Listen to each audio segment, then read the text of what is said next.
बिस्मिल्लाहिर्रहमानिर्रहीम। अस्सलाम वालेकुम। आज डे 14 की क्लास के साथ हाजिर हैं और आज की क्लास बहुत इम्पोर्टेंट होने वाली है क्योंकि इस टॉपिक से रिलेटेड बहुत सारे स्टूडेंट्स के बहुत सारे क्वेश्चंस होते हैं और हम बार बार इस चीज़ को डिस्कस करते हैं और बार बार बताया जाता है, मगर आज हम इसको डिटेल से पढ़ लेते हैं। आज का टॉपिक है रिबाउंडिंग। देखिए, रिबॉन्डिंग जो जनरली आप करते हैं सैलून्स वगैरह में, वो उसका एक ही मकसद होता है कि आप वेवी बालों को, कर्ली बालों को आपने स्ट्रेट हालत में लेके जाना है और उसको डेड स्ट्रेट करना है। यहाँ पे हम देख लेते हैं कि रिबॉन्डिंग में कौन कौन सी प्रोडक्ट होती हैं, उनका मेन इंग्रेडिएंट क्या होता है और इसको कौन कौन से बालों पे कौन कौन सी रिबॉन्डिंग आप यूज कर सकते हैं। तो रिबाउंडिंग जो होती है, मेन उसका इंग्रेडिएंट जो होता है, कोई भी रिबाउंडिंग आप ले लें, उसका जो मेन इंग्रेडिएंट होगा वो अमोनियम थायोग्लाइकोनेट होगा। अमोनियम थायोग्लाइकोनेट को आप ATG भी कहते हैं और ये मेन इंग्रेडिएंट क्या काम करता है कि आपके बालों में मौजूद डाइसल्फाइड बांड को, या जिन बांड्स को हम SS बांड्स भी कहते हैं, उनको वो ब्रेक करता है। ये SS बांड्स वो होते हैं जो कि डिसाइड करते हैं कि आपके बाल कर्ली होंगे, वेवी होंगे या स्ट्रेट होंगे। उन बांड्स को हम ब्रेक करते हैं। ब्रेक करने के बाद उनको एक नई शेप देते हैं, स्ट्रेट लुक लेके आते हैं स्ट्रेटनर की मदद से, और स्ट्रेट करके उसके बाद उसको वहीं पे फिक्स कर देते हैं, जिसकी वजह से बाल आपके हमेशा के लिए, जिन बालों पे क्रीम लग चुकी होती है, वो बाल हमेशा के लिए आपके स्ट्रेट हो जाते हैं। यहाँ पे कंपनीज डिफरेंट नामों से रिबाउंडिंग क्रीम को बनाती हैं और उनके जो प्रोसीजर भी होते हैं वो भी डिफरेंट होते हैं और जिन बालों पे वो यूज किया जाता है वो भी डिफरेंट होता है। मगर हमारे सैलून्स में क्या होता है कि एक ही क्रीम उठाई, कोई भी रिबाउंडिंग के नाम से हमने क्रीम उठाई और कोई भी किसी भी तरह का बाल हमारे पास आ जाता है, हम उस क्रीम को अप्लाई कर देते हैं, जबकि ऐसा नहीं होता। देखिए, रिबाउंडिंग की क्रीम्स जो आती हैं, एक तो रिबाउंडिंग के नाम से आती है, रिबाउंडिंग की नाम से आती हैं, और एक और बात देखी जाती है कि बाज क्रीम्स पे केराटिन रिबाउंडिंग लिखा जाता है, मगर वो केराटिन नहीं होती, वो होती रिबाउंडिंग ही है। उसमें केराटिन थोड़ी सी ऐड की जाती है ताकि आपके बाल जो हैं डैमेज होने से बच सकें। इसके अलावा स्ट्रेटनिंग के नाम से होती है,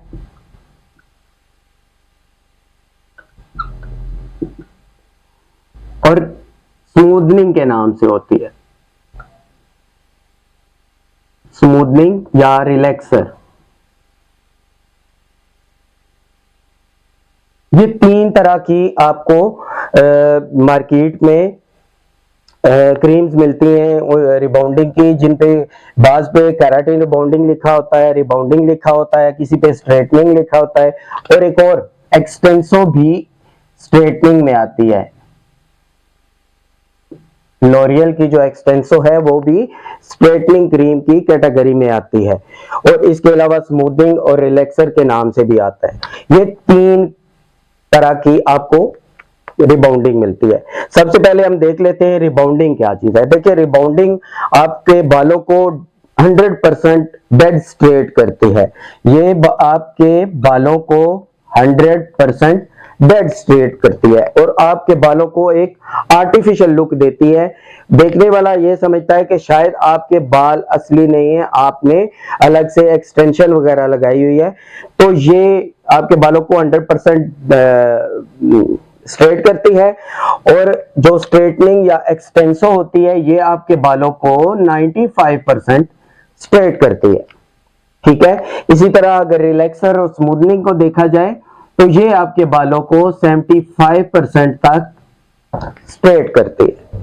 तो आप का एक और क्वेश्चन हो सकता है कि अगर रिलैक्सर 75% आपके बालों को स्ट्रेट करती है तो इससे बेहतर है कि आप केराटिन कर लें। ऐसा नहीं होता। देखिए, ये जहां पे आप रिबाउंडिंग लगा देते हैं तो रिबाउंडिंग की क्रीम जिन बालों पे लग जाती है वो बाल आपके परमानेंटली उसी टेक्सचर में आ जाते हैं जो आप उसको शेप देते हैं। स्ट्रेट करते हैं तो स्ट्रेट आएंगे। यहाँ पे मैं इन तीनों का डिफरेंस बता देता हूँ।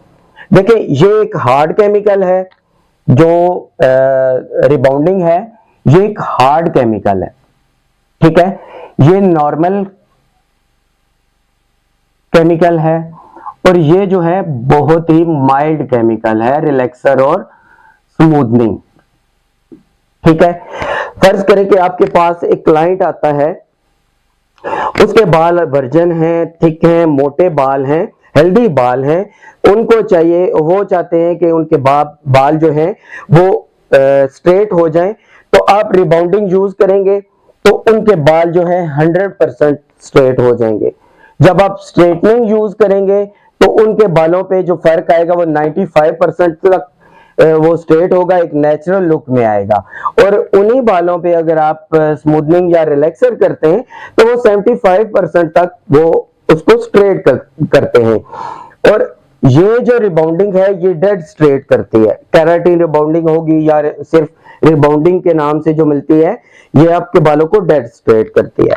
और जब आप बालों के टेक्सचर को देख के इन चीजों को आप सिलेक्ट करते हैं, इन तीनों में से किसी चीज को सिलेक्ट करते हैं, तो आपके बालों पे जो रिजल्ट आएगा स्ट्रेटनिंग का वो 100% आएगा। मैंने अभी आपको बताया कि अगर आप थिक बालों पे ये यूज करते हैं तो 100% आएगा। अगर आप वर्जन बाल हो और बाल आपका जो पतला हो, बारीक बाल हो, उस पे जब आप एक्सटेंसो करते हैं या आप स्ट्रेटनिंग की क्रीम लगाते हैं तो ये आपका 100% ही रिजल्ट आएगा, क्योंकि बाल बारीक है और क्रीम जो है नॉर्मल है, ठीक है, बहुत ज्यादा हार्ड भी नहीं है और माइल्ड भी नहीं है। तो उस सूरत में ये आपके बालों को 100% रिजल्ट देगा और 100% स्ट्रेट करेगा। इसी तरह जब स्मूथनिंग या रिलैक्सर है, ये चीजें, ये क्रीम जो है आप ट्रीटेड बालों पे यूज कर सकते हैं।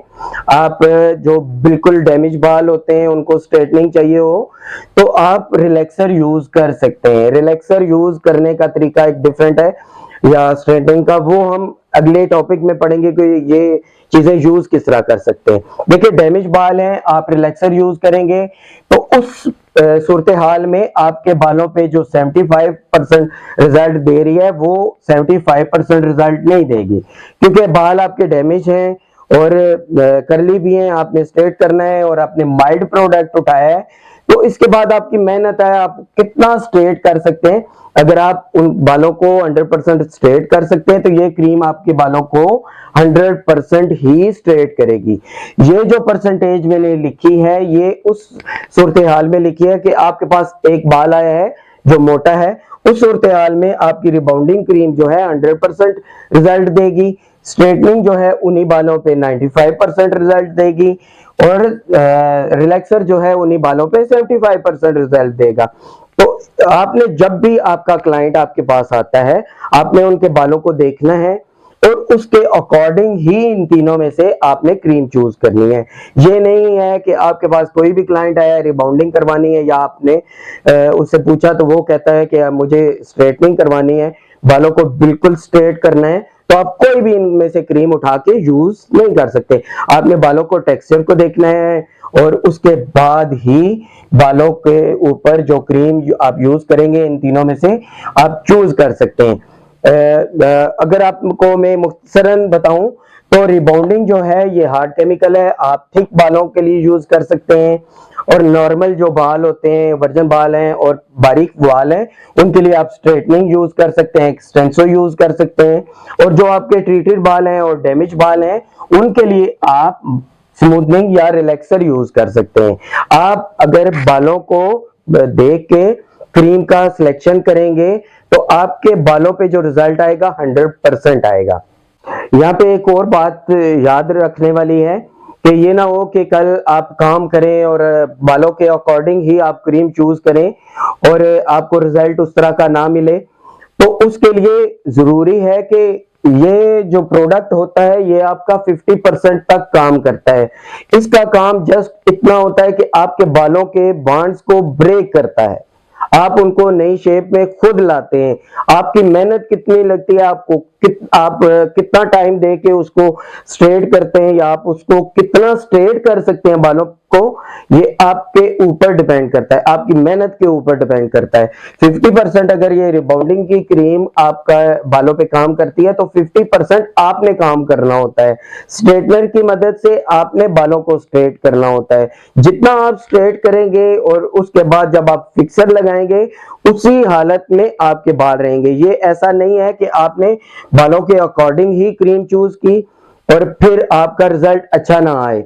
जब बालों के अकॉर्डिंग आप क्रीम चूज करेंगे और रिजल्ट अच्छा नहीं आता तो इसका मतलब है आपके मेहनत में कुछ कमी रह गई है और आपने मजीद उसको मेहनत करके जब जब भी स्ट्रेटनिंग की जाए तो कोशिश करना चाहिए कि बारीक से बारीक सेक्शन लें और अच्छे से स्ट्रेट करें और उसको अच्छे से विजुअली देखें कि बाल आपके स्ट्रेट हो रहे हैं या नहीं हो रहे। इसके लिए एक प्रोफेशनल स्ट्रेटनर भी होते हैं जो कि सिरामिक प्लेट वाले होते हैं। आप आम जो स्ट्रेटनर है वो यूज नहीं कर सकते, सिरामिक प्लेट वाले ही स्ट्रेटनर जो होते हैं रिबाउंडिंग या केराटिन में यूज किए जाते हैं। जब आप टूल अच्छा यूज करेंगे, प्रोडक्ट अच्छी यूज करेंगे, अपनी पूरी एफर्ट लगाएंगे तो आपका जो रिजल्ट आएगा वो 100% ही आएगा।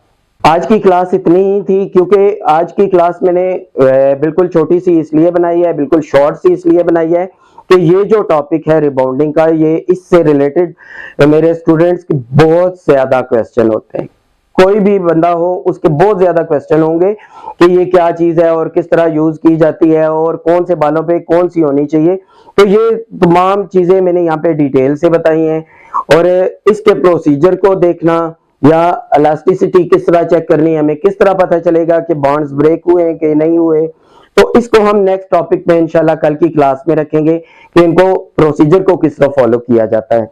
तो आज की क्लास के लिए इतना ही था, आप इसको बार बार देखें और कोई भी क्वेश्चन होता है कमेंट बॉक्स में जरूर इस अपनी जो क्वेश्चन होते हैं उनको क्लियर करवाया करें।